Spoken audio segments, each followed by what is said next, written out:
Yo! Video games.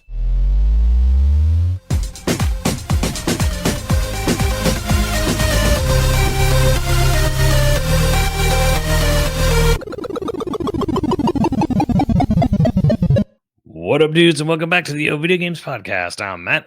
And I'm Andrew. And once again, thank you to all generous patrons who kept us going for over 450 episodes. Yeah, if you're interested in becoming a patron at any level, please check out patreon.com/YoVideogames podcast. Dude of the week is Nicholas B. Thank you, Nicholas B.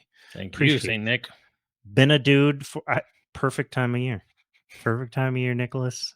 Been a dude for several years, so really appreciate you. We also, I want to give a shout out to Zybernite, also a patron who sent me this headset. I do think now seeing it on camera that it makes my not small head look small, which is hilarious to me, but incredible. Thank you so much. Same head, so that should tell you how big my head is. Well, you don't have the ear cups that I put on are like twice as thick as those ear cups. It's pretty, but it is incredibly kind gift. Thank you so much. Genuinely shocked. This is beautiful.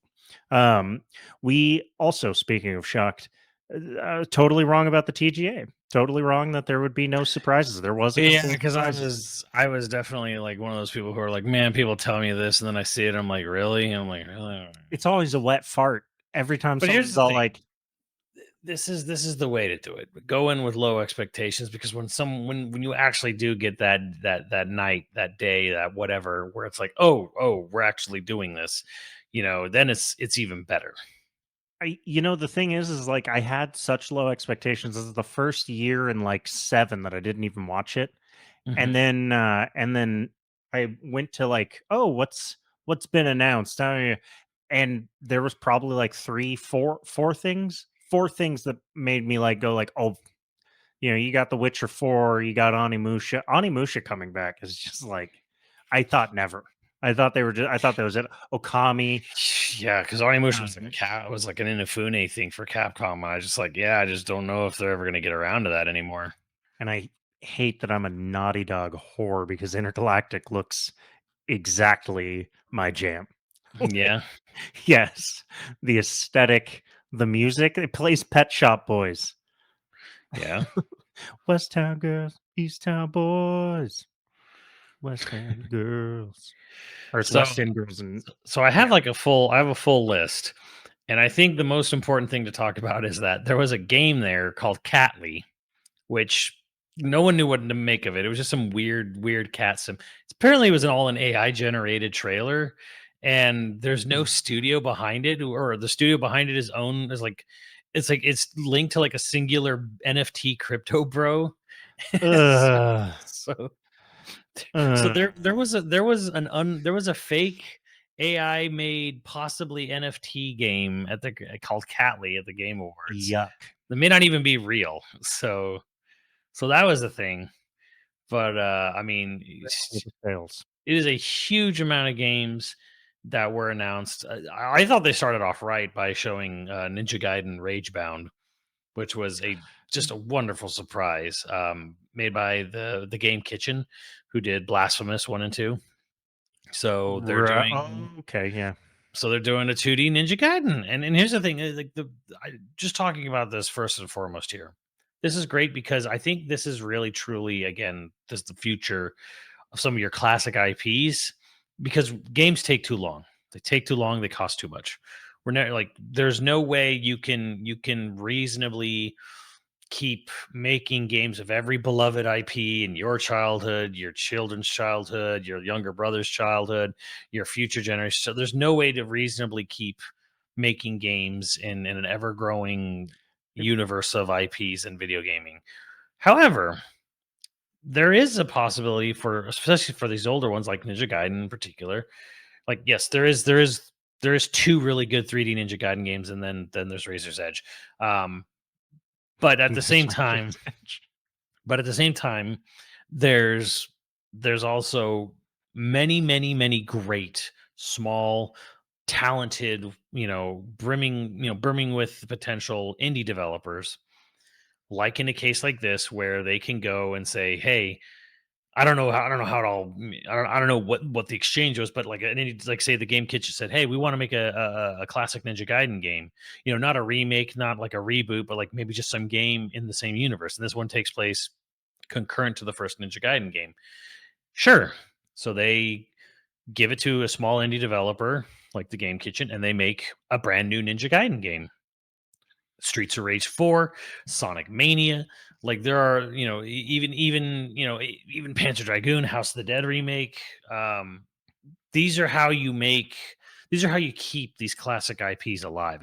Right. Especially, especially in the font of of that new Shinobi that's coming from the Streets of Rage 4 devs and Streets of Rage 4 and Sonic Mania and now Ninja Gaiden Ragebound. This is the way to go, man. This Still is how you shocked do it. Shinobi is coming back too. There there's certain classic IPs that I thought never going to come back. Shinobi, one of them. Onimusha. Again, I thought Onimusha was done. When was the last? Wasn't the last one with like Jean Reno?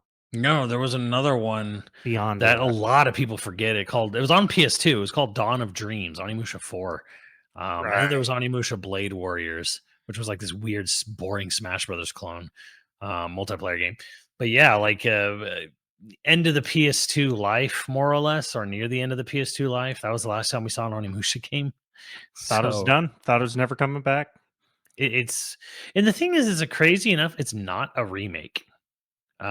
Even though it Um, clearly showed areas from the first game, but like apparently it is a new game. It's definitely going to have whole different combat and camera system, obviously. well, I'm wondering if it's going to be even more of an action game rather than like a samurai Resident Evil. Yeah, It's yeah, not going to be fixed camera, but now they have the opportunity to be more of an action game. and it definitely kind of looked like that from what we saw. So Yeah. I would say probably.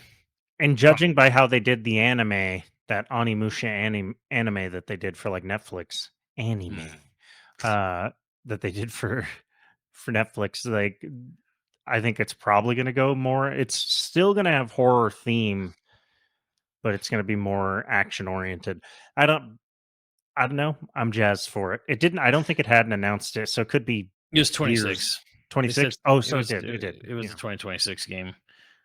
So it's out there, man. It ain't coming out for any close amount of time. I know they, other just I have the whole list here. Slay the Spire 2, obviously for those people. Shadow Labyrinth. Wow. A lot of people were like, "What the hell?" And I'm actually kind of down for Shadow Labyrinth because I'm like, what else are you going to do with Pac-Man? Yeah, this is the evil Pac-Man. Like we've done, Pac-Man Championship, we've done, you've done like Pac-Man Battle Royale, like Pac-Man 99. You can only do so much with Pac-Man. This is a wild swing. Now, I don't know if this is going to be its Bomberman Act 0 moment or if it'll actually just be a really cool weird, you know, moment for Pac-Man, but I'm kind of okay with them doing some weird dark maybe Metroidvania looking thing with I Pac-Man. mean, you've had years of colorful happiness of gobbling balls, and now the dark side. Yeah, I mean All those balls gobbled. we got a Tales of game. Actually, it wasn't announced. I can't say it was announced because it's been at Nintendo Directs, but we got Tales of the Shire, Of the which shot. Is that the made only by the thing Tales of people? no, Because that would be amazing if it no, was. not even. Because one, it's the first time I've ever seen a Tales of game where I was like, the art style's terrible. And Max great. made a great joke about it though, where he's like, "So what happens to this game? Does like Saruman come and take over?" And I'm like, him like, "Oh, that would have been amazing." But You gotta it's the one chapter of the book that where the Shire is all yeah, the Scouring of the Shire. But no, this is just a cozy game. Um, nothing wrong with that. but Yeah. I applauded Max's joke of hey, maybe they can bring the Scouring of the Shire in. In a world that is decidedly not cozy anymore, cozy game. A-okay. And there was some other there was so much stuff that actually looked kind of cool that didn't really get a lot of talk. There was that game called Rematch by the Sifu developers, and it's like a over the shoulder third person like fantasy soccer game. Right, I And I'm saw a like, little bit of this. it, Yeah. it kind of looked cool, like it was like it's like their walled arena, so you can like bounce the ball off it and stuff. And Well, this is like, and I'm not sure. Maybe it was someone that was saying it to both of us, but you know, or maybe I saw like a dev talking about it on the Twitter, the dead place.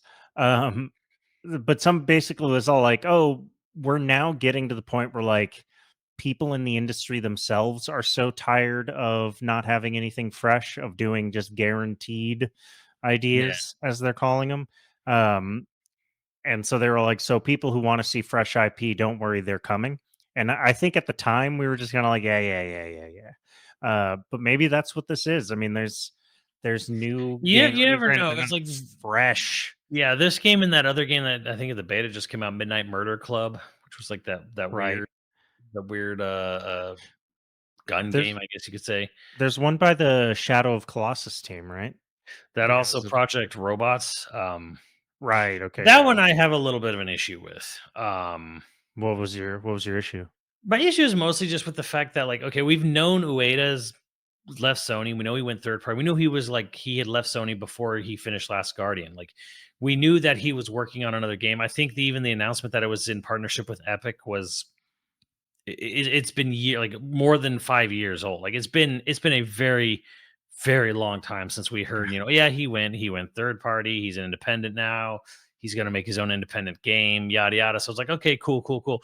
Then it showed up and I was like, holy hell, like the time is now, we're actually going to see his, Ueda's next big game. And it was like it was just a cinematic teaser, just teaser.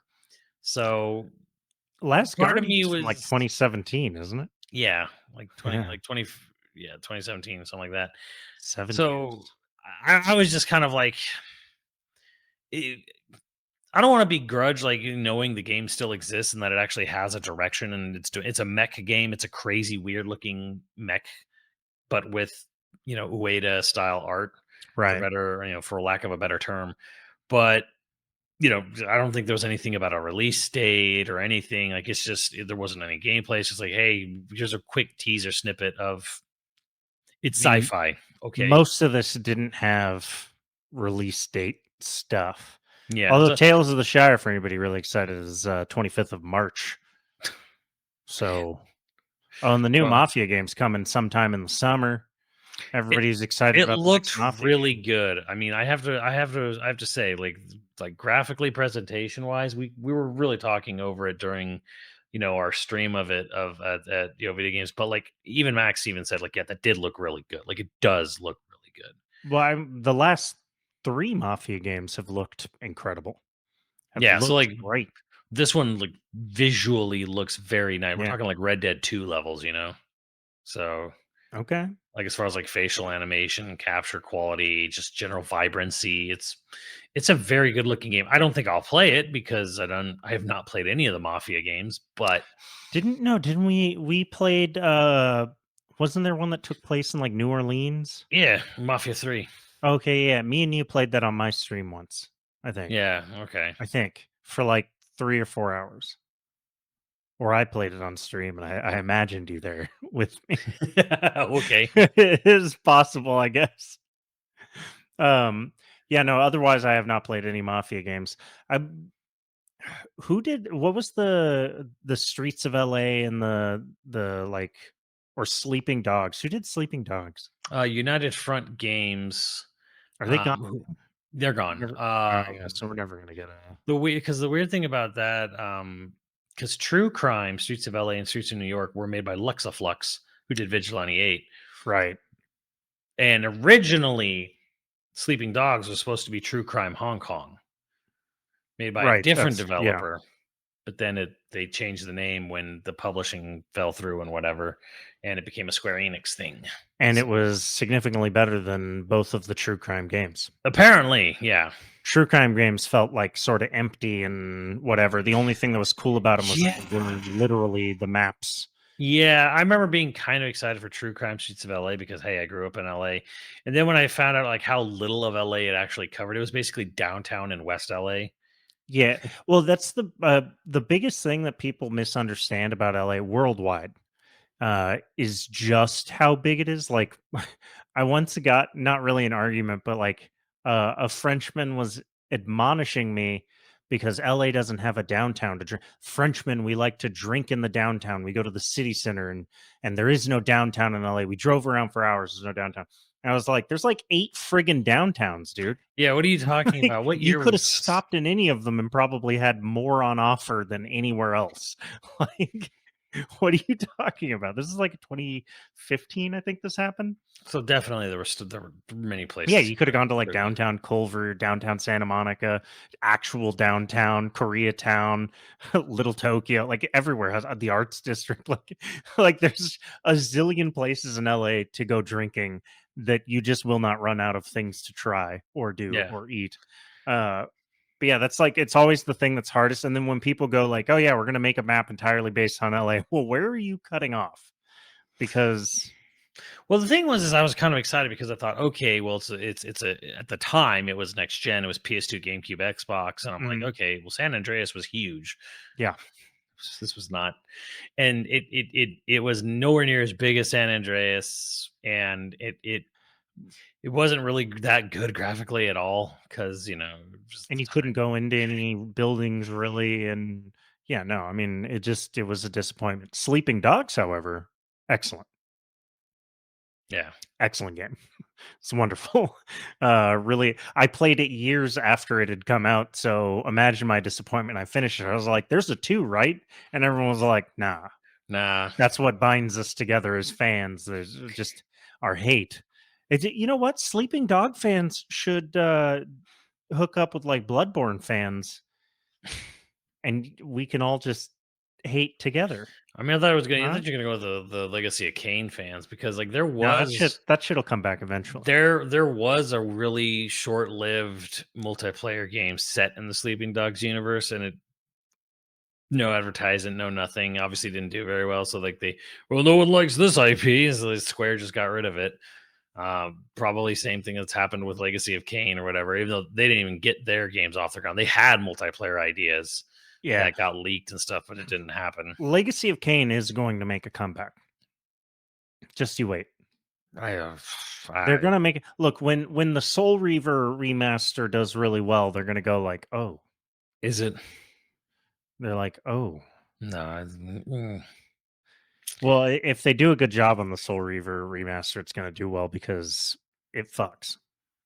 Soul Reaver, I the don't know. world of Soul Reaver. You got vampires for the horny ones. Here's well, You got demons and eldritch beings. who's gonna make it? I don't know. Crystal Dynamics is very busy. I don't know, but it'll do well. Bring it out. Come on, guys. Come on. We just want epic dudes screaming Vevictus. Bro, like freaking the problem is Tony J's gone. I think I don't remember if Kane's voice actor is still around Yeah, or but not. there's really good voice actors out there. I'm not to disparage them being gone, but I'm just saying like you can get a good voice actor that can deliver some like epic lines and Shakespearean shit. Like we know there's talent. I We don't know. know several voice actors who are I talented. just don't see it happening. I don't see any. I just don't see it happening from the. Is it Square or Embracer who has it right now? I forget. I don't remember who owns. Square had it. I don't know if they still do. I don't know if it was part of the sell off of Square Enix when they sold off Yeah, it's items. Embracer Group Oh, oof. in 2022. So I guess yeah, that's So never mind. it will have a comeback and it'll probably be disappointing. Well, I'm actually sort of mad you had me look that up. I could have sat here and believed. I could have believed. That's upsetting. And it is getting a sequel, and it actually has for some bizarre reason. Well, not really bizarre actually. It's actually quite predictable, but stupid. Witcher 4 got a ridiculously long mini movie short Yeah. film that they showed. Yeah, on well, they got to on make up mon- for a lot. They do. They're on their apology tour. They're still on it even after the library DLC or whatever for Cyberpunk, which apparently was very good. But Yeah. I don't know. I don't know if that's people like wanting to believe they got a good Cyberpunk game or just the anime gaslighting them into thinking it was good. But here's the thing. Probably pretty good by now. The first thing the first thing that struck me was hilarious was game is captured on a GPU not publicly announced. Yeah. I was like, okay, okay, The game is not fantastic. It's not even like, oh man, this is running on like the super. No, this thing isn't even announced yet. This thing doesn't even this GPU doesn't exist on paper yet, or doesn't exist legally yet. And I was like, oh, okay, oh, that's good. Finally a reason to have the PS5 Pro. So, well, the PS5 Pro would not even be able to come No, I know. close to what we saw graphically. PS5 Pro was like what, a 3060 or something, Right. or something like that. Like Yeah, this it's thing like was 1 or 2 step downs from what I have on my PC or something like that. yeah, it this High end apparently, yeah, the thing we were looking at was a 5090 apparently. The thing is like that CGI movie, there's no way the game's gonna look that good. But Well, I mean, again, it was running real time according to them on a GPU, but it's in a very highly controlled environment. right. So, like, actually playing the game, it's probably not going to look that good. But even if it did, again, if you're talking about a piece of 5090, I running I at all wonder, kinds of maxed out settings and in an ungodly amount of everything in there. you played Witcher 3, right? I did. Yeah. I played for like 40 hours. Yeah, I played the hell. I put like 100 hours into The Witcher 3. It makes me wonder like how far of a leap into the future this game's going to be. One, because Siri clearly looks older. Yeah, right. So that was the thing that got a lot of people pissed because it's an older Siri, which Well, people got mad that it's old. I mean, we knew there was going to be a time leap. well, they got mad because she's not as fuckable in their eyes anymore. She's in big, bulky combat armor. How do you know she's not? Whatever. Okay, but the I point told is, you it like, was stupid. I wonder how much of a leap it is. She's working as a Witcher now. I don't know. Did she? I can't remember in the thing. Did she take a potion? She does in the trailer. She does in the trailer. So she has mutagen, Yeah, I right? mean, yeah. She has to be some sort of mutant in order to be able to take those potions. Or maybe because she's like elder blood, maybe she doesn't have to be a mutant. But that means she's not going to have the same lifespan that like because Geralt is a mutant, so he's like 200 years old or some shit. Like he's pretty old. Well, the voice actor for Geralt said like what, like a few weeks ago. He's like, he said Geralt's not the main character in the next game. He has a much more side role. Right. And if So you played 3, you that was know, already kind of put forward before this trailer came out. And I guess people are just mad because like, they're taking away my man. How am I supposed to? Because I literally saw it, someone unironically yelling about it online, and I just everything everything every time I read one of these stupid ass things, I just laugh because like people just want to be able to relate to the character they're playing. Why is that so hard to understand? And I'm like, you can relate to being a 200-year-old mutant wizard knight, bro. You couldn't even run down the street. Look Henry at your Cavill. profile pic. Like what? Although, hey, on a side note, boys, I got to wear larges now. Fantastic. Henry Cavill ain't got you. Well, Henry Cavill's still a big boy. So, but anyway, the point that I'm getting at is like, if it is this actual outrage, or is it just the same 6 YouTubers that make their money off? It's probably that. Well, the thing is, they're Like, they're part of me believes nobody gives a shit. Look, man, like they've got an emboldened, loud, vocal minority fan base. I But guess, yeah. I get. I don't know. I just sort of don't believe that even the people that are upset about it actually care that much. right, because the thing is I still think the game's going to sell gangbusters. Yeah, Like this it's thing's going to sell like 8 to 10 million copies right off the bat. The Witcher When it 3. does come out. The Witcher 2 was too complex to like really get into. The Witcher 3 was a little bit less complex for me, I'm saying.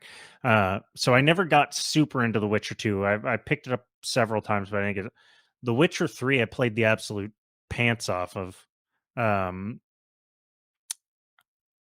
I don't know. There's no way this isn't going to sell gangbusters, like, because it's one of the best RPGs. Oh, it's going to sell very, very, very well. It's going to sell systems, like whether it's PS6s or more PS5 Pros. It's going to sell systems. God, I hope it's not all the way to the PS6, right? It Oh, is. it probably is. Ugh. It more than likely is. It'll probably be like an early Ugh. PS6 game, probably. No. But it'll sell well. I'm like, if we want to talk about actual, honest, I think if we want to talk about actual criticism, I just hope the combat's good because, I mean, I just beat Indiana Jones, and once again, I am reminded how nobody in Europe knows how to make a real time combat system. Nah, The Witcher 3, Like, at all. once you learn how to do The Witcher 3, the combat system is It's ass. pretty good. Ass. And Nah, even nah, all once the you Witcher learn. all the Witcher fans who always with me in chat, like, yeah, the combat's but like you get one, they all agree the combat's the worst part about Witcher 3, and they're all like, yeah, but there's some great mods out there. So Yeah, but it's not there's like literally total utter garbage. it's better than Elder Scrolls. Like it's definitely better than playing an Elder Scrolls It's game. triggering. But That's now we're the outraged guys. the combat's ass. I don't know. Like, okay, maybe I'm being a little harsh saying this. It functions. It functions, but it doesn't It's feel good to play. it's more Um, complex than like because in order to get everything out of it, you have to prepare for every fight you go into. Like you literally are preparing to make the fight go in your the favor. way the way pairing, dodging, weaving, all that works. It functions, but it's not great. Okay, well, I'm fair. I get the thing is you are more perceptive about it because you play way more action games, and I like Nah. it didn't bother me that much, but I at the don't think same it time, like bothers. I think as a lot of people, it doesn't bother. I don't think it bothers a majority of people. However, I will say this though, like, you know, uh, I wish we could get a game. I mean, like God of War, like even the new ones, really, good action, like really feels good. Even Ghost of Tsushima feels good, if even if it's a little basic, but it feels good. But it is kind of basic. But like, man, so many of these times, I think the thing is, it's not even fair because I definitely played some games that are European made that have decently feeling combat. I think Flintlock was made in Europe, and that felt okay. Um, but yeah, like there's just something inherent about response time, frame input delay, well, that that's usually the one that kills me, that frustrates the hell out of me is input delay. yeah, and some of it's and a lot of it's not even. it- I can't just sit here and just blanket statement say it's European developers because a lot of times it's kind of an unfortunate side effect of Unreal. So Right? so a Yeah. lot of times it's just the engine they're running on. Like, no, it just generally defaults has this much input delay on There's also anything. like Bluetooth in general is actually not particularly good technology for wireless, apparently. And Bluetooth controllers, which I think most controllers, if not all controllers Mm. now, use Bluetooth unless you buy Well, I like a mean, third hell, party. I'm always playing wired. Like I just straight wired in. Right, but like I don't know about that one. The Gully kit might not be, but like a lot of wired controllers still use wireless connections to like actually send the signal. They only get power over the wire. It's so annoying. So any competitive players, fighting games or Mhm. shooters, even shooters, input delay in shooters is much less of a problem than I think people pretend it is when you're playing shooters competitively. Well, the thing But we is, got to have reasons to complain, so I'm gonna but I give it mean, to like them. mouse and keyboard is just sort of the king. Nobody's competitively playing on a controller. No, that's not true. A lot of competitive players play on controllers now. Mouse and keyboard's Mm, nowhere near as dominant as it used to be. Like, Is it? no, it's totally true. A I have a lot of hard. competitive I have players are I have a very hard time believing this. no, and the thing that you hear a lot of mouse and keyboard players will complain about is they'll be like, "Oh, well, controllers are cheating." Oh, okay, Right? so It's you're like, getting your ass kicked by enough controllers that you can no longer be like, "Oh, we're elite." It's whatever you're good with.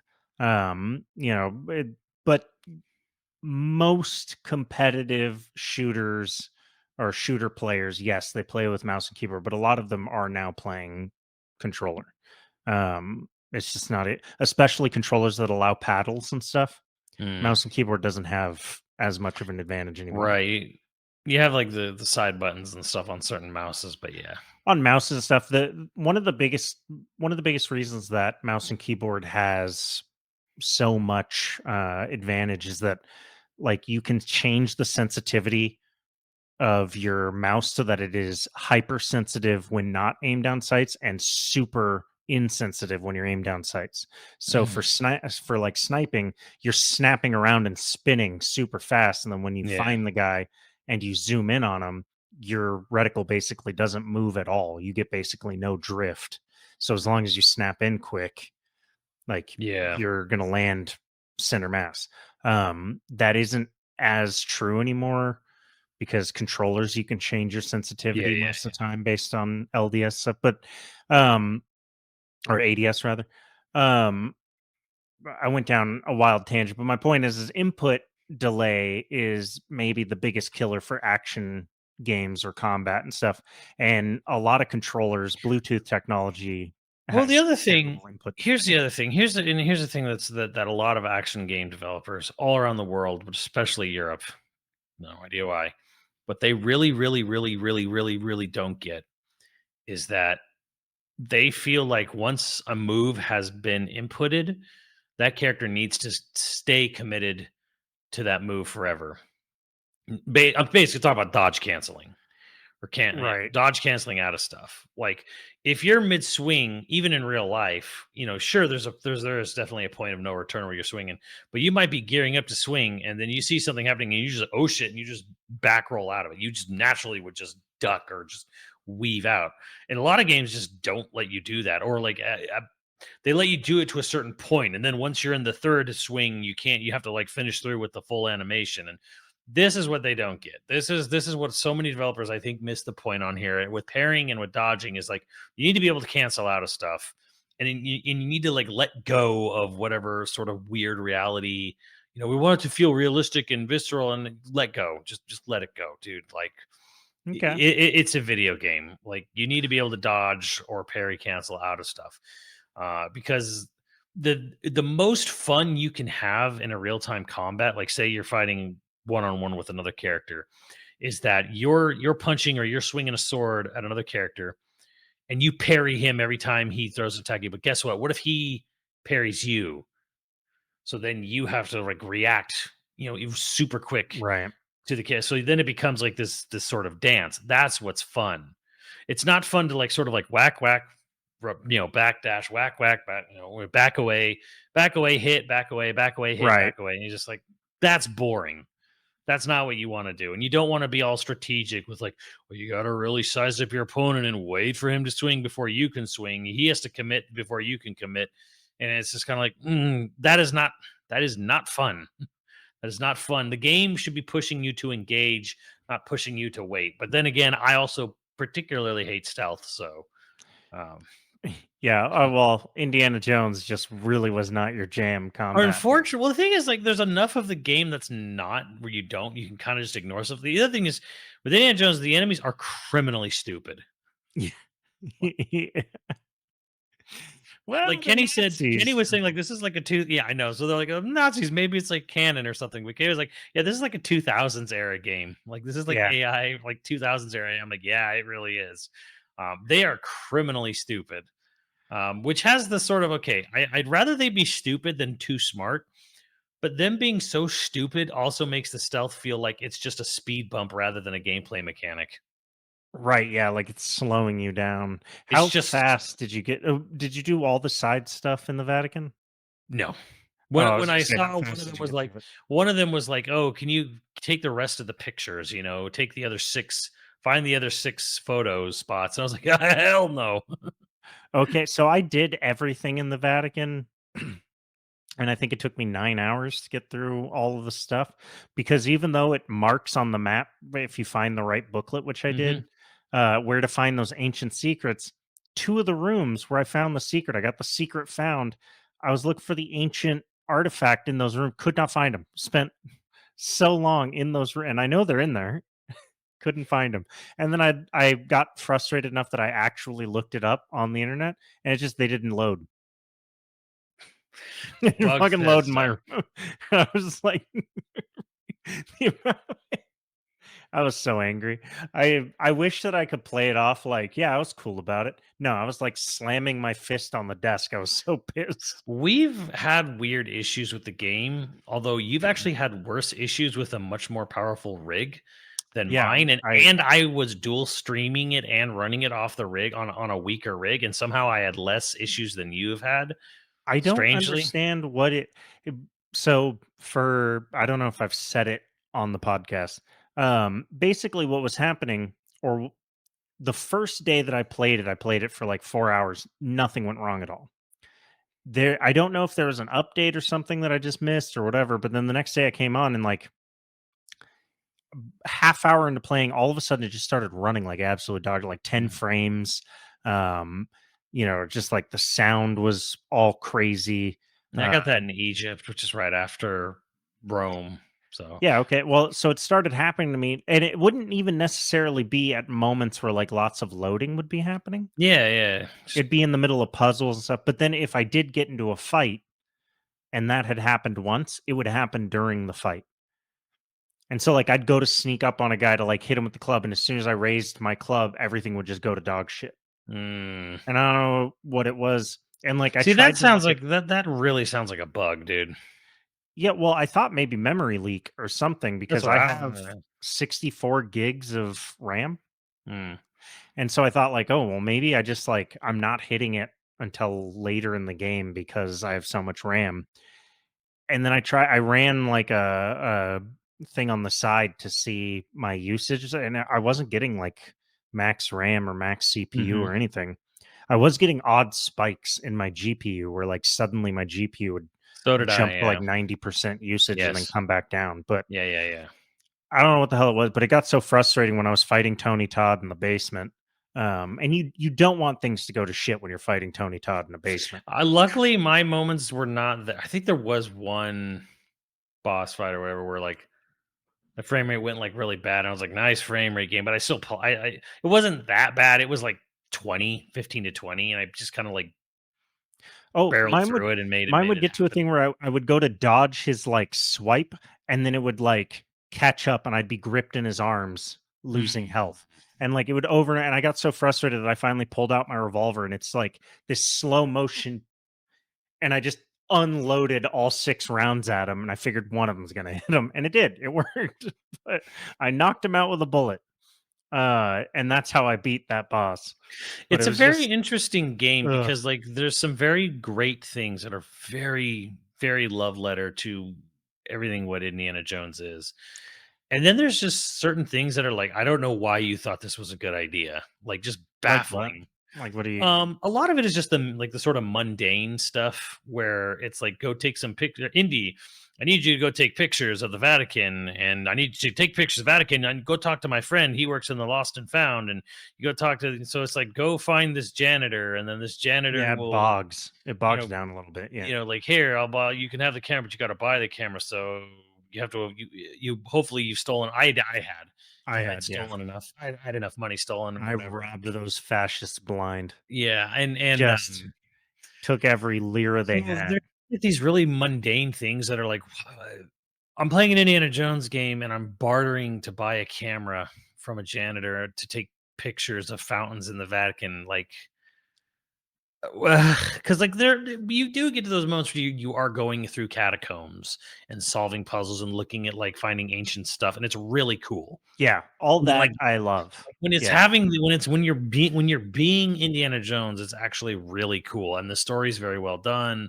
Voice acting's really good.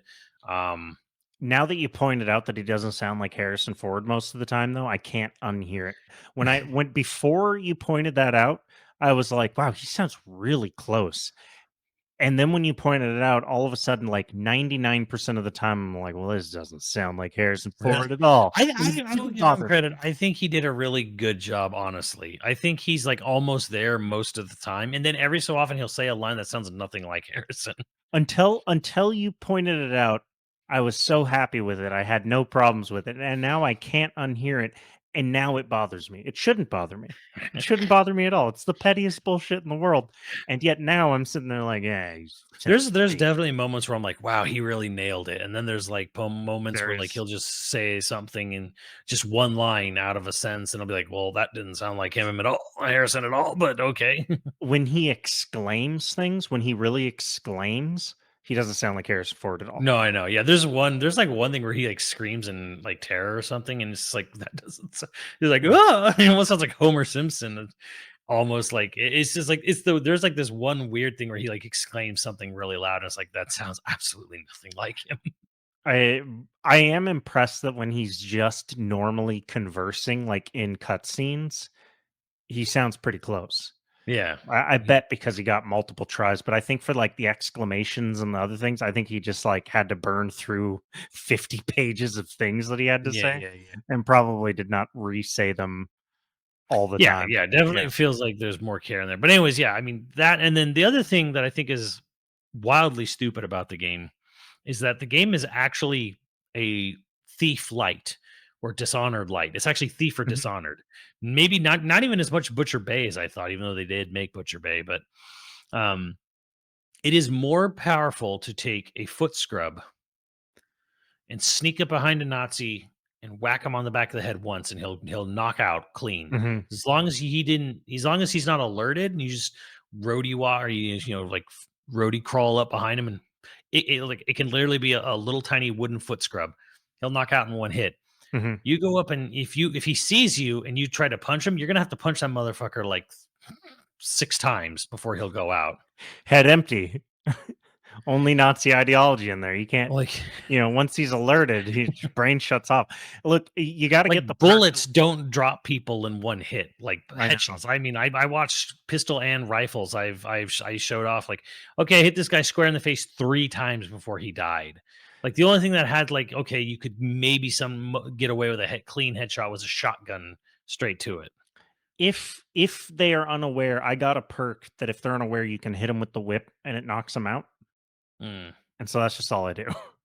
Because you can be like Ah. 6 feet away or 10 Right, feet yeah. And away. then there's like a next map too you can get, so you don't even need to get. But there's little things. There's little tiny little things to knock people out all over the place in the game. Yeah, no, I Like, mean it's easy. The stealth in it is not hard. yeah, Sometimes it's a little annoying. it's just weird that they like you know what Indiana Jones is? Oh, he's a ninja. Like, no, he's not.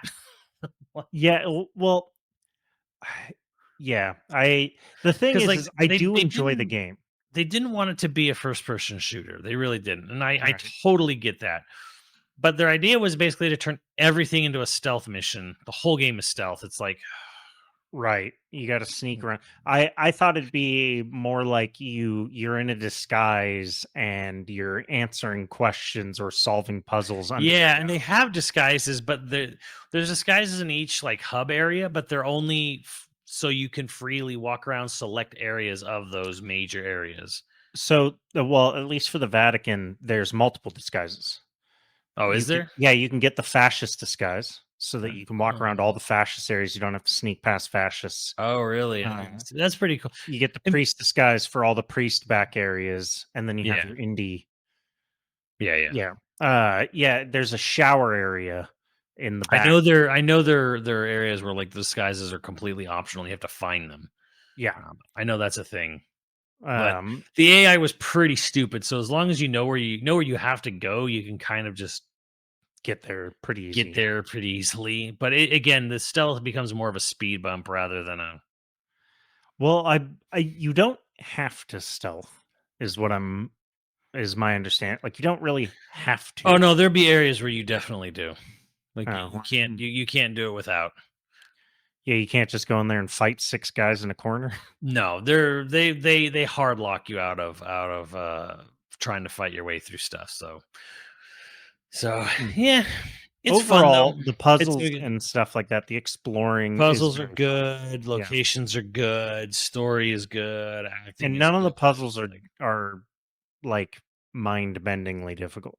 no, That's the that's the other most thing is the like, most you'll notice is that like you'll know what to do. You'll just be a little frustrated on whatever maneuvering the controls to do what you right? want to do. That happened to me on that fountain puzzle where I'm like, I know exactly what I have to do, but like like The trying puzzle to itself we doesn't had to want like to behave. Yeah. move this because he had like the 3 stones, like the 3 layers to turn Right. to get the little guy on the boat to go across. And it was like trying to like get him to go to the right stone to turn the right part of the whole knob or whatever. There was like, okay, I know exactly what I need to do, but like getting him to select the right thing sometimes is a little annoying.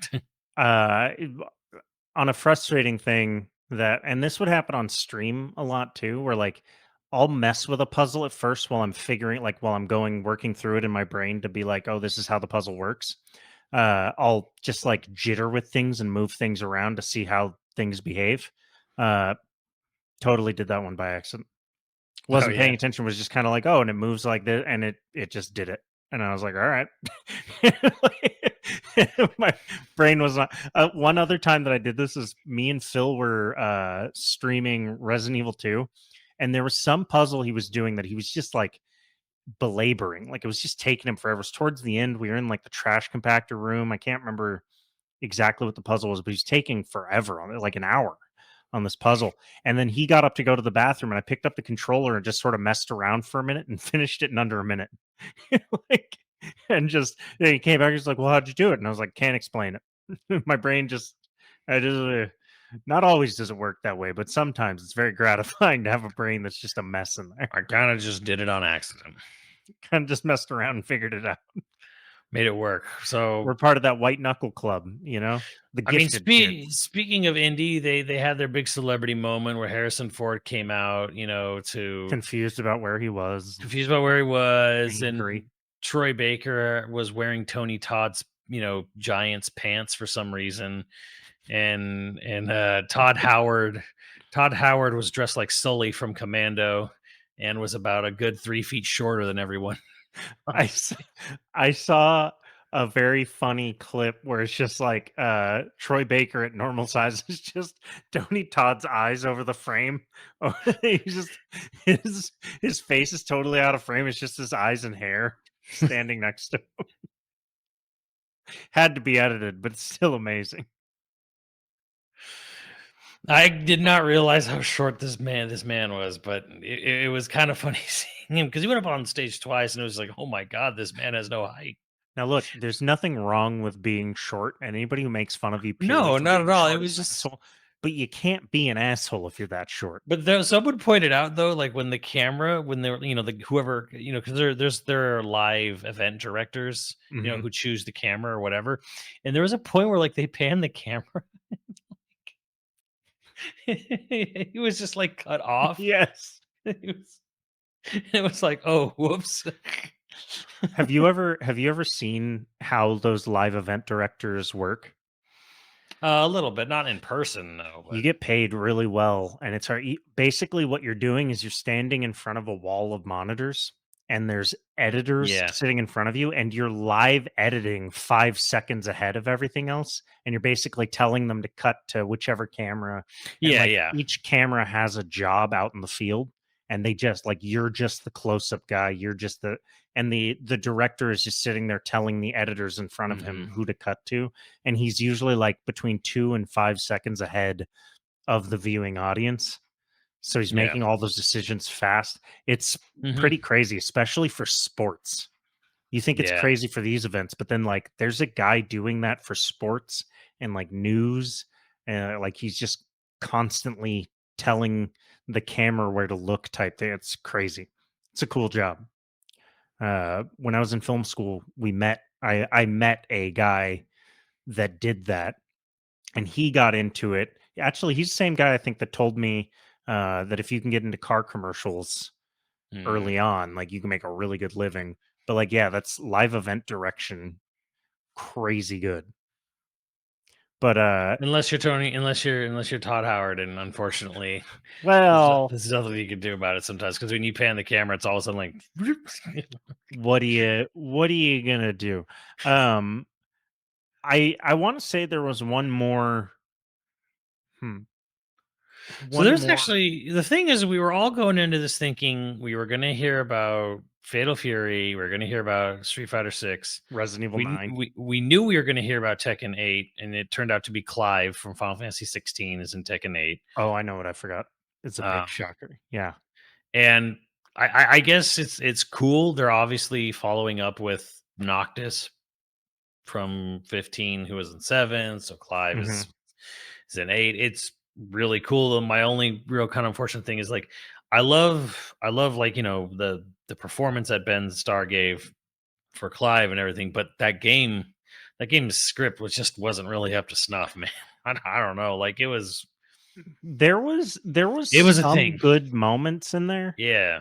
But the thing is like I enjoyed most of that game. And so like if you haven't played it, you've been waiting and you get it in a It's a bargain it's a bin, like you'll never really regret it. it's a really weird situation because I found the game was very fun to play. I beat the game. Yeah. I actually hunted down all the bosses in the game, all the optional stuff, which I haven't done in forever in a Final Fantasy. But it didn't stick with me. I didn't really like. Yeah, it doesn't have staying power. So him being in Tekken 8 is cool, but it wasn't the sort of like, oh my god, Steve from Minecraft is in Smash Bros. It wasn't like that kind of a moment anymore. It was like, oh, Well, cool. he is one of the coolest looking characters Sure. from for Sure. a long time. It's been a Yeah. while Oh, since we've had one that great good. aesthetically. It's just He's cooler weird. looking than Cloud. I'm Yeah, I sorry. mean, He sure. is. I don't really disagree. It's just weird to have a game where I'm like, I don't even think the game was bad by any stretch. In fact, I thought the game was pretty good. It was just kind of like it came and that was it. Like, Well, also the first quarter of the game has much better dramatic writing than the yeah, next that is 3 quarters. that is the other big issue And with that game. it gets real haywire. What is it, towards the middle when the bad guy switches and I don't know. It really goes off the The rails. time skip is yeah. Yeah, there's some weirdness there. Um, but I thought you were gonna talk about Virtua Fighter. And yes, I am because That was Virtua the other Fighter thing. is back. That was the other thing that Because like shocked my pants off. well, the thing was like Max was convinced that the PC version of VF5 that got announced, a couple weeks back. Oh, that must mean the next VF Fighter is very far off. Nope, Yep, here it nope, is. not at all. It's actually happening. Now it was a teaser. Let's be real. The game's not coming out soon, Right, but but a lot of this isn't. yeah. But it is back, and there was a Virtua Fighter Direct right after the Game Awards where they mostly just it was just an info dump. There wasn't any new footage really. Um, but it was just sort of like nice to see because Sega's COO was basically saying that like, look, man, we it was really heartening to hear. Yeah, we have a lot of really great IPs that have been kind of dormant. We need to do something about that. And so Hell yeah. Yeah. because like 2 years ago, or was it 1 year ago? Like at the Game Awards, they had the announcement of all the old Sega IPs they're bringing back: Golden Axe, Crazy Taxi, Streets of Rage again, and what was the other one they're bringing? There was like a fourth one. Uh, a lot though. They were bringing back a lot. Yeah, so they're bringing back all their old classic Jet Set. Sorry, I think it was a Jet Set radio game. Um, Was it Jet Set? And I think it was, yeah. Yeah. And they're like, okay, we're bringing those back. We're bringing these IPs back, and it's like, oh, great, awesome. And then now Virtua Fighter's back too, and they're trying to get as many people from other parts of the company, to come in on make a. They're not calling it VF6, but the next one, the Virtua Fighter 6, for simplicity's sake, we can call it that. So Um, I this is the first TGA in 5 years at least that I think everybody got a little something that they were really yeah, and then not like, immediately, did you see Project Century right after that? No, I didn't. I Oh, because I didn't watch it. Jesus, I didn't Anthony. expect it. Wow, what the fuck? So it's the Yakuza team. They're making a game set in Japan in 1915, but it is hard. Not a hardcore. I want that might imply something else. It is violent. Like you can stab and mutilate people. Violent. Like it's very very violent. But it's the Yakuza team. So it's gonna be like the Yakuza games where it's small open world map, but dense. Yeah, very dense, but it's all like it's Mm. Japan 1915. So everything's like wooden buildings with like these a lot of like flags outside of them and stuff and like Mm. just and this it's the onset of the industrialization in Japan. So there's all like these factories being built and they're trying to like build up their That's steel mills and stuff. That is V cool. And yeah, the main character, it's very violent. Like you see like a dude just like grabbing stuff and just like straight like gutting people, and there's like blood, like way more blood than Yakuza and stuff. So I am down with that. It's not going to be like a tie-in, right? Like they're not going to. apparently not. So because they're trying to make it like its own original thing because it's 1915. I wouldn't be shocked if there's at least some vague reference to something. There's a You know, weird. This happens in. This is a total outsider's perspective too. This might not be true within. Like if I was Japanese, I'm sure there's plenty of properties, shows, movies, whatever that take place in different periods. But I've noticed that and this is true about Korean movies and stuff like that too, but there's one period that they get locked in on. And for Japan, it's like if it's a modern thing, it takes place in the 80s. And if it's a thing from the past, it takes place in the Edo period. It's yeah. or the Meiji Restoration, it's one specific time. And I've always wondered, is that just because that's the most exciting period? Or just probably the most documentation, I would imagine. Oh, I get it. Yeah, that makes sense. Actually, I didn't think about that because, in Korean films, it's like everything's in the Joseon period, Hmm. everything, and it's like, well, was that period extremely long? Now, granted, there was famines and civil wars, and there's a lot of stuff that happened during that period, but Yeah, I nothing was else. gonna, yeah, I was gonna reference something. You'll just have to see it later on, but I'll have to check there's a it out. Okay. yeah, but yeah, Project is cool because you don't see a lot of because this is 1915, right? This is like while World War I is going on, Yeah. and it's not 10 quite. years after Japan smoked Russia. Yeah, it's right after the Russo-Japanese War. And yeah, they did smoke them. Yeah, and they did. and America told them to go home. Which I can't imagine that was good for our PR with the country for a while.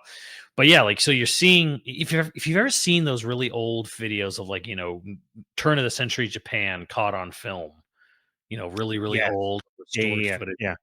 It's definitely taking that. Like it looks like that. That's what it looks like. This crazy, the old Japan of the 1800s coming into contact with the Industrial Revolution. Um, I and think, it's one of the coolest things about Japan during that period is culturally. So, I can't remember if it has a specific name, but basically a delegation from Japan came to San Francisco on yeah, yeah, yeah, steamboat during that period, right about then, but they were all older samurai that yeah, yeah. came, um, and they got a tour of the West Coast of the United States, and, their takeaway of the United States is maybe some of the most interesting and flattering in some ways, because Mhm, they weren't being flattering, but, they had interesting opinions of the people populating San Francisco at mhm. the time, undaunted kinda way, um, or kind of people. It's a very interesting read if you can find, and I can't remember the name. It's on the internet. They made there's YouTubers, history YouTubers have probably made a zillion videos out of this, I'm sure. Um, but that period of time where I don't think government wise, I California government has actually always had a fairly good relationship with Japan just because we're the Pacific Coast, I Yeah. guess. But I don't know if the United States government federally, again, for anybody that's listening, not in the United States, something to remember is that every state in the United States is technically a sovereign state. The federal government doesn't actually have complete power over state government. So states like California or Alabama or wherever, they can actually make their own deals. The federal government has, or have their own relationships rather. The federal government has absolute power over security and over international trade deals. That's it. Yeah. Like within your own state, your state government's way more important than the federal government locally. But like California would like make deals and partnerships and like make economic deals, not trade deals like trade Yeah. agreements, but like would entice investment from governments on behalf of California state, for instance. Like I I'm sure other countries there are like that, but like it's hard to. It's more like the EU than it Mhm. is like it's a unified country. But either way, I think you're gonna dig Project Century when you It see it. sounds like Like a I'm very gonna because it dig. actually almost has like almost a Sleeping Dogs esque amount of violence to the combat. It's definitely more gritty and bloody than Yakuza tends to be. Although I mean, yeah, Yakuza can get pretty intense, but like But when you also, I see it, you'll like see. Yakuza. I you play one Yakuza in a lot of ways. Oh, For for sure. me, I'm burnt out for a little bit. Yeah, yeah, for sure, for sure. But that being And said, I'm in the so market. yeah, burning through all the rest of this thing, Turok Origins got announced. Hell yeah. And that is a single to three like, and I couldn't believe Turok fans were upset about this. Because it is 1 to 3 player co-op Turok game, third person. Oh, they're mad about third They're person. mad about third person. And I'm like, what? Like, so who cares? You're Native Americans, and you've got like techno sci-fi guns and bows and arrows and tomahawks, and you're hunting alien dinosaurs and aliens. Like, what is not to love? I'm sorry, did I miss something here? Like, Purists is all that's all it is. Again, this is also something where it's like, is it one dude? It's one dude who's angry and yelling loud enough, and there's some people that are like, yeah, I guess that's kind of messed up. Like that's what a lot of this stuff is. Like the truth is, I bet 85 to 90% of I, Turok I, fans are I just like, just hell think yeah. I think you and I and like maybe one other person, a mod jumping in on Turok 3 player, we'd have a great time in a third Yes. person Turok Hell yeah. shooter. Well, I like third person shooters more than first person Right. shooters So I to guess begin with. we're terrible in that sense, but it's Yeah. but like, hey, I like third person co-op Turok. Okay, That's yeah, why I sounds love great. first person shooters. Yeah. So I mean, and yeah, like I said, Onimusha's back. Fantastic. Wasn't expecting it. So stoked for that. I'm looking at like the list because there's so many things. There was a Sonic racing game announced called Sonic Racing Cross Worlds, and Oh, right. Yeah. they didn't say who's developing. It was a super tiny teaser. Didn't say who's developing it. Didn't say what it encompassed. On the website said land, sea, space, and air, and time. So we're all just crossing our fingers and toes. We're like, please don't be just Sonic characters. Please be other Sega characters. Please be other Sega characters. Please be other Sega characters. Well, most of this doesn't have any, like, well, I guess a lot of it does have years attached to it, but like, Yeah. And then, yes, so like the aforementioned Okami sequel and Intergalactic. So, yes, we knew last year Kamiya left Platinum Games. yeah. He founded a new company called Clovers, put an S at the end of Clover. He's Okay. taken 20 people from Platinum directly with him, and he's hoping to increase it to 70. We also found out that the director of Bayonetta 3, and then was it 3? No, well, the lead of Near Automata, director of Astral Chain, the director of Metal Gear Rising, and the director of Bayonetta Origins, and the director of Anarchy Reigns have all left Platinum as well. Well, Platinum isn't the guy in charge of Platinum said he wants to do more live service stuff. Yeah, and basically he has lost, which blew my Lost mind all because his like talent. all his talent has apparently bailed. So Well, that live so service stuff isn't long for this world, I think. so yeah, Kenji Saito, Takahashi Tara, and then I'm forgetting blanking on Bayonetta Origins. I can't remember if Miyata, who directed Bayonetta 3, is gone, but the guy who directed Bayonetta 2 is already gone and already at Capcom, and he's already on the Street Fighter team. So Well, he.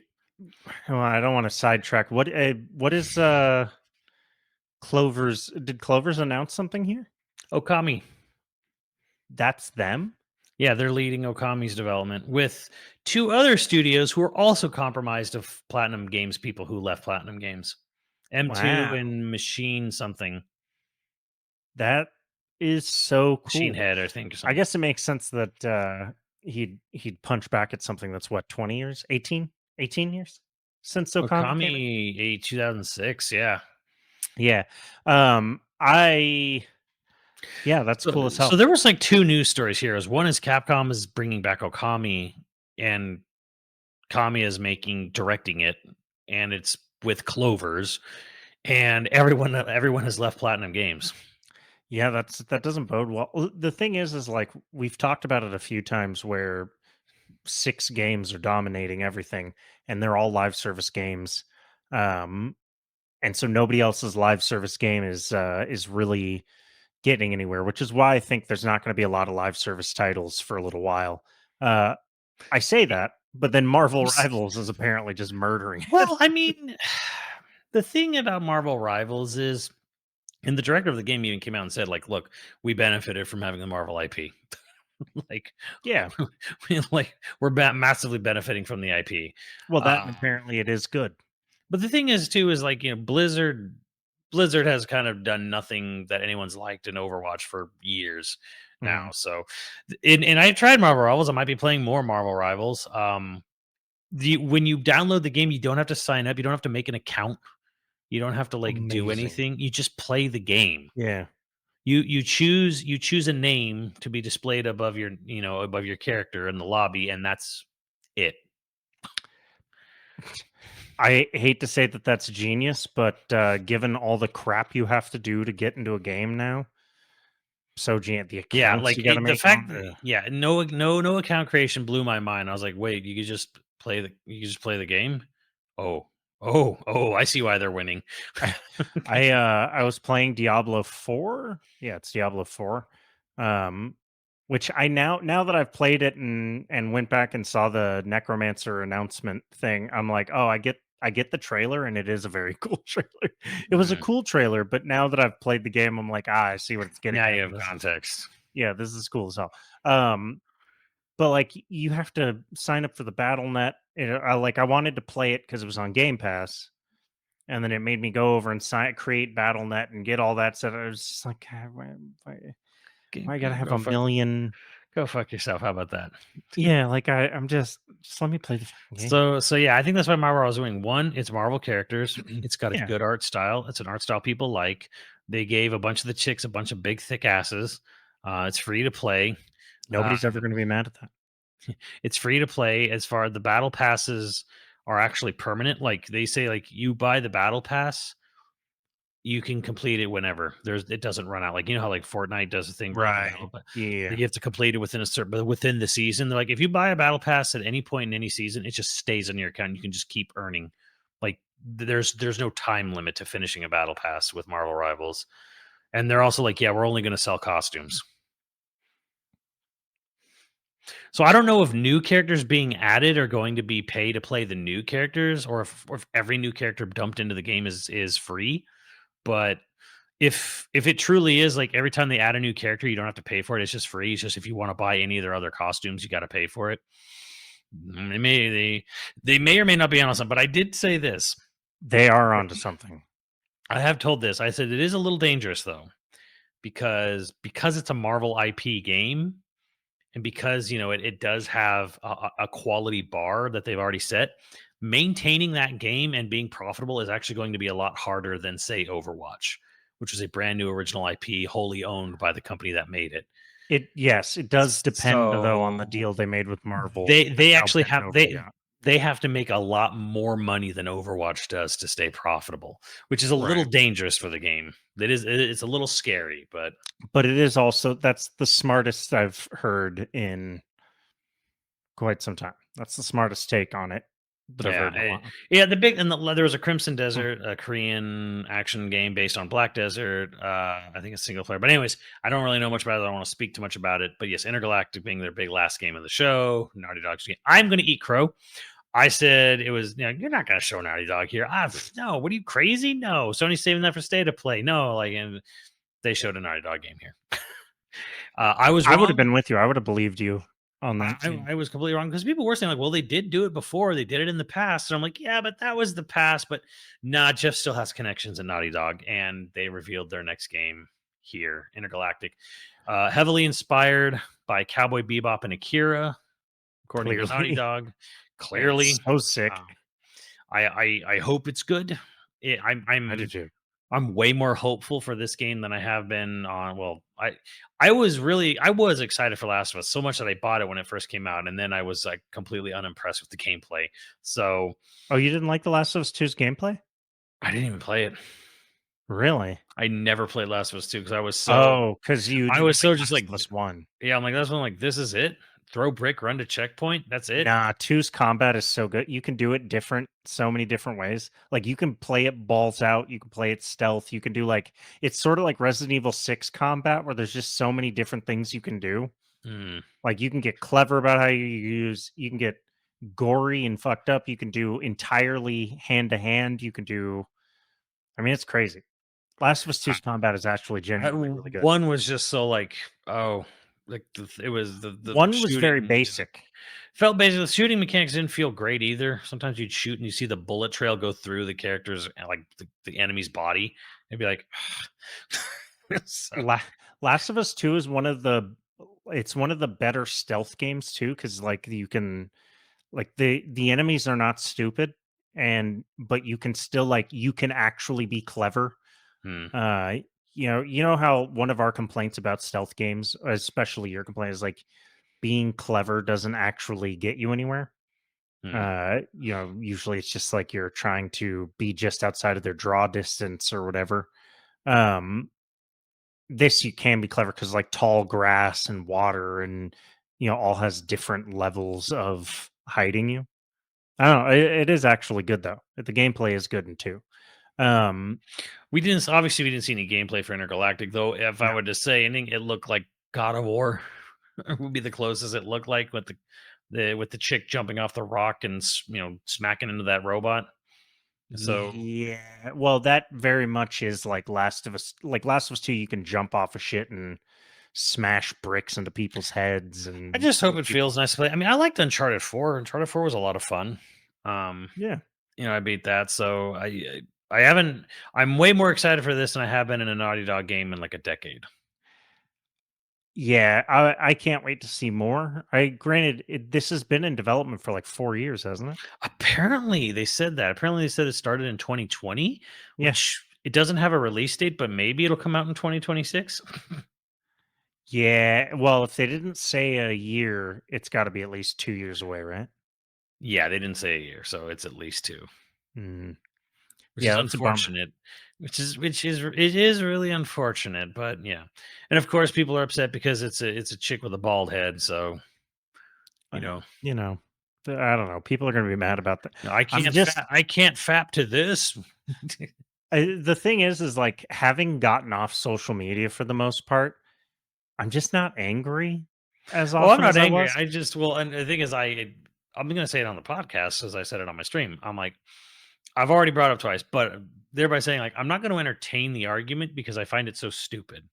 Well, but also I will joke about it, but I'm not going to actually have this discussion because like right, that's if you have I just find it funny. if you have a barometer for like a character has to be this hot before I can play it, what are you doing? Find a new hobby. I, I just It's wonder just how many people wanted to fuck Blasto. You know what I mean? Like I look at Blasto and I'm like, that's a look, very look. breedable If ass. someone said like, well, I kind of, I'm like, is it the voice? Because if you say it's the voice, okay. It's the hair and the ass. I really love a very wide shoulder to ass ratio in my characters. You know, so, Speaking of wide ratio, Astrobot won Game of the Year. We're both happy about that. very And sick. I people were thought I would be salty because Rebirth didn't win. And I'm like, nah, Astrobot was fantastic.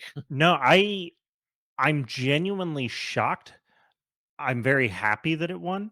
I I part of me is still kind of like I don't understand how it did. But I'm stoked but that it did. Like again, I I love that think it did. I seriously think it's because of Shadows of the Erd Tree Yeah. because that got put in its DLC. And I think some judges were like split on whether or not they should vote for that because some probably were like, no, we should not vote for this. We should not be rewarding DLC for Game of the Year. Some were like, well, and because there was enough of a Of a split, split. it caused the people who were all in on Astrobot to actually outnumber the split of Rebirth Hell yeah, man. and Erdtree. I like that. And I know you didn't see it, but there was a fantastic Larian CE, the Larian director of Baldur's Gate 3 got to come out, and he joked about being able to give his speech now.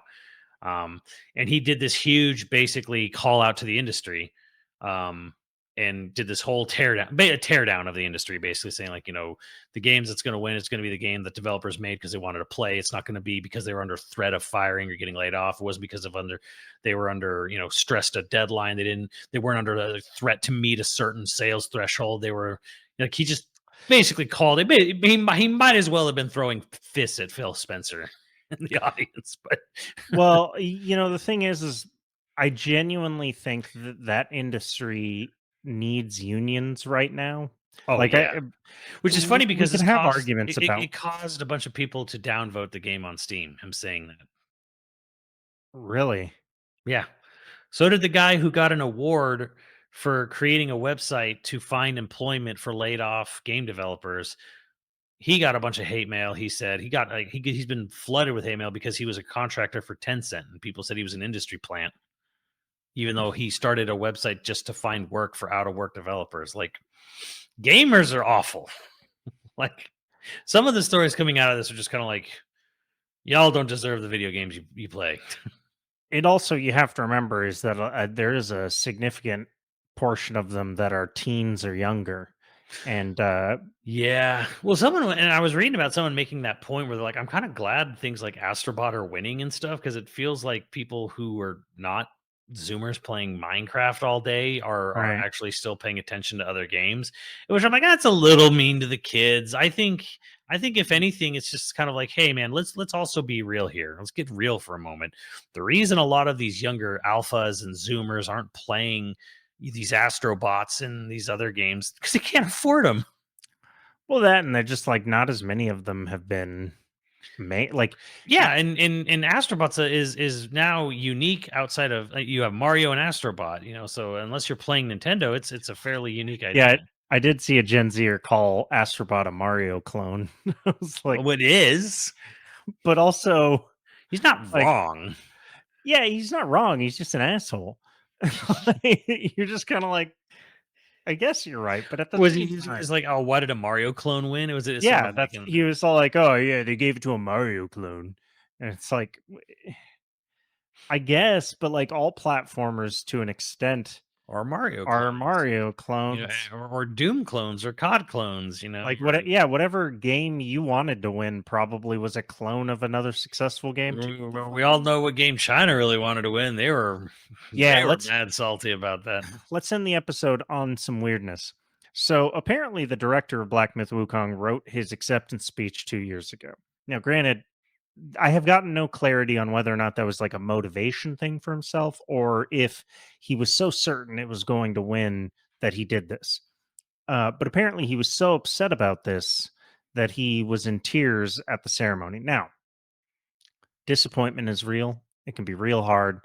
But most people in the industry that I've ever met or talked to agrees that the TGAs isn't really, like, it's not that big of a deal. Doesn't matter. I don't know why he got so hung up about that. So I am going to be a dickhead and be like, well, do you think his social score went down because he because he's didn't got dominate? he's got a cult behind him. Again, the Well, game's the still, social score thing is a joke about China. You have a oh, literal social credit score. well, here's what I heard. Maybe I did actually actually hear it. It's not actually that funny. Apparently, there might have been a lot more writing on this than, because Chinese government put money behind money into this game. and So pushing it on the internet using their bot farms on Twitter. see, that's the crazy thing. Here's the Apparently. thing about Black Myth. That this guy should have been happy his game was nominated because it is the lowest rated Metacritic game in a decade nominated for GOTY. Was Black Wow. Myth Wukong. Like, as far as like Metacritic, and again, 90% of the vote comes from critics. It is the lowest rated critical game for GOTY at TGA's in its history, basically. The thing is again, I'm not trying to shit on a guy for crying from disappointment. It's just the whole situation seems weirder than just a guy disappointed, so he cried.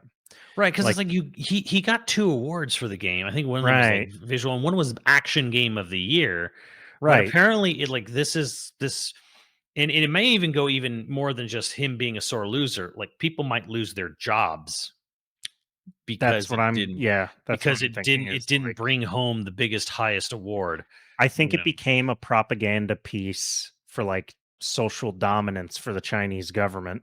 And And to be like, fair, mm, here to be let me be 100% fair here. This has gone on in West, in well, American yeah, and even European yeah, companies where they're like, if your game doesn't hit a certain Metacritic score, you don't get a Christmas bonus. You may not even get to keep your job if your game. Well, obviously, you don't get to keep your job if the game doesn't sell. But they're like, you need to hit a certain score critically to get yeah, money.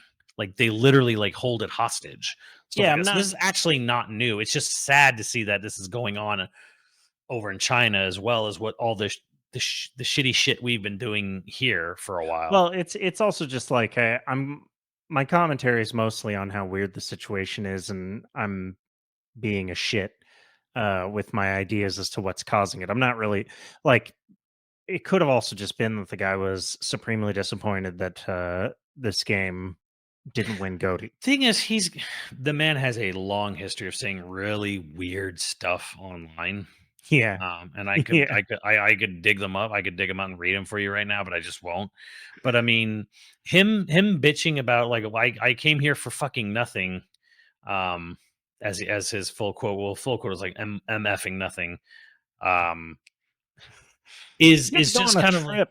look, man, look, you can. There are ways to lose gracefully. I'm really sad to see this guy doesn't know how, but it's like you could be like, hey man, congrats to the winners. I really think we deserved it. I really think we we poured a lot into this. In my heart I believe we were game of the year. That's one way to say it, you know. But also, And, he won way more. The thing is like and it's like it just doesn't matter. he I'm sorry, it wasn't visual. He won the Audience Choice Award for Game of the Year. Yeah, that seems like a He more won important. Audience Choice and he won Action Game of the Year, but because he didn't win the Critical Game of the Year, he's upset. He's writing tirades online about it, which to me is just like bad form. What the heck? Yeah, I don't know. All around weird. Like you Uh, sold 20 million copies in a month. What do you won? You won more than any other game up there. Like well, it's just maybe the Chinese game industry is smaller and they wanted the prestige. They wanted to like, I think yeah, a I lot of it was just it's just sort of like it's just money and culture kind of thing where it's like, look, we poured a lot of resources into this. We made this like the best looking game possible. This was like the highest presentation value. Like we put our all into this game, and somehow it's still not good enough for you filthy Americans, or well, technically like filthy everyone, because if you see the judges panel, it's from like many, many, many different countries all over the world. yeah, and again, it just like on a thing that could matter, not at all. Right, Like it because just the thing doesn't is, like, fucking. okay, like it didn't affect your sales because you already had more sales than anything practically, from the get go. You already won sales wise. You already won in the hearts of the Audience Choice Yeah, Award. you got a cult. They're Like, gonna buy your next game no matter what. yeah, what are we whining about here? It's weird. It's just strange. It's why I have such wild speculations as to what it is. Like it's like somebody had like a knife to his child's throat or something, you know? Yeah, like It's like why are you being such a dick about this? I yeah, and th- the only thing I can think of is that like maybe funding for his next game was dependent on this. Oh, that could be it. When someone's being That's where my brain goes because I'm thinking about yeah. the bonuses and the studios game being allowed to stay open, if a game doesn't perform well or doesn't hit a certain Metacritic score, in America. And I'm thinking, what if the funding for his next game was dependent on the reception of this one? Could And be. it's like, okay, now I gotta like lay people off because I couldn't win this award even though we put everything into this game. Like we had everything going for us, but it wasn't good enough. I'm like, well, and to be frank, because I played and beat I think every game. I didn't beat Wukong, but played and beat I 100% at Astrobot. Played and beat Rebirth. I played and beat Balatro. I played and beat Shadows of the Erd Tree. I can't remember what else was there. Wukong was also on there. Oh, Metaphor. I played Metaphor. I didn't believe it. I played 10 hours of Metaphor. 9, more like 8. 8 hours of metaphor. I would say Black Myth was probably the one of the weakest games on there. Like Fair. I if don't. you I didn't wanted me play to it, so. rank, put in order the ranking of the 6 games, and I played all of them, I'd be like, well, Black Myth would probably be at the bottom. Like a very, Yeah. very, very pretty Souls clone. Got beat out by a Mario clone. Sick. But it wasn't even like it didn't have like the crazy stat stuff that like a Souls game does have. It has stuff, but like it's just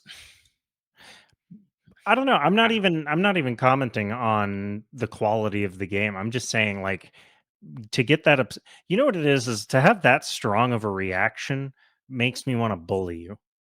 yeah. Well, it's also like well, good luck getting invited back. I'm kidding. By the way, I'm sorry. That was just a terrible joke. But no, yeah, I don't. Uh, Jeff is maybe a petty person.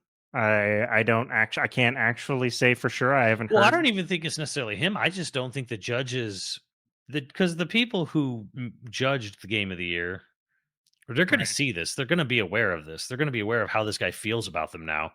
So good luck getting anyone else outside of China to because sign off on your next game or think like not think about that. You're critically kind of like putting a you're kind of making yourself look okay. Well, Critics can be petty, but I yeah, sort of don't. I don't believe anybody would necessarily do that. One of the nice things about the game industry is that each product seems to stand alone. hmm, Like every game that comes out, people have no memory for the studio. It seems like every game, and that can be a good and a bad thing. But here, at least, maybe it'll be a good thing. Like maybe they won't remember this when it comes time for the next game to come out. Hopefully. yeah. I I don't do. the thing is I don't want I don't want him to suffer or any I don't want his studio to suffer. I don't even like I'm not I don't have any glee about Black And Myth it right now, shouldn't. but yeah, It shouldn't suffer. You should not be selling over 20 million copies of a game in a month and suffering anything. right. That should be giving you a blank check. You should not be like suffering anything from not winning an arbitrary award. Right. Yeah. Um, it was weird. It was a weird way to close out the show, and it's a weird way to close out the episode. But But we've you know got what though? oh I'll say this positively. I've never been more positive about the Game Awards going forward. There's still a lot I think that needs to be done and worked, but seeing the Game Awards move away from publisher focus to a more developer focus was very heartening to see. To see them giving an award to a man trying to get developers hired after getting laid off from the publishers, to seeing Larian's, I don't know if he's the CEO or just the director of Baldur's Gate 3, blasting the industry openly on stage, seeing Statler and Waldorf call Jeff out on his own shtick. It's heartening. It is heartening to see. That's my word today. Heartening. To see that them moving in a more developer focused direction because these publishers they're all consolidating and they're all scumbags. Like at the end of the day, these people running the publishing side, they don't make these games. They don't make these award. They don't make the things that make these games get awards. They're right. there to hold money and lives hostage on the performance of the sales. They deserve no praise or credit.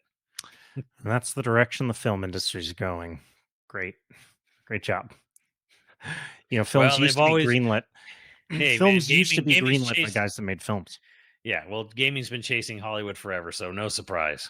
and now Hollywood is chasing gaming in a lot of ways. On that note, we've got patrons to thank. As always, if you're interested in becoming a patron at any level, please check out patreon.com/YoVideogames podcast. Due to the week was Nicholas B. Thank you, Nicholas. We appreciate you. And our producers for this episode are Dragon Wolf Makoto, Austenite, Zybernite, Skernami, Koroi35, Hyperviper89, LCL Mayhem, and Ziggy Z. Thank you, dudes. We'll catch you next time. Later, dudes.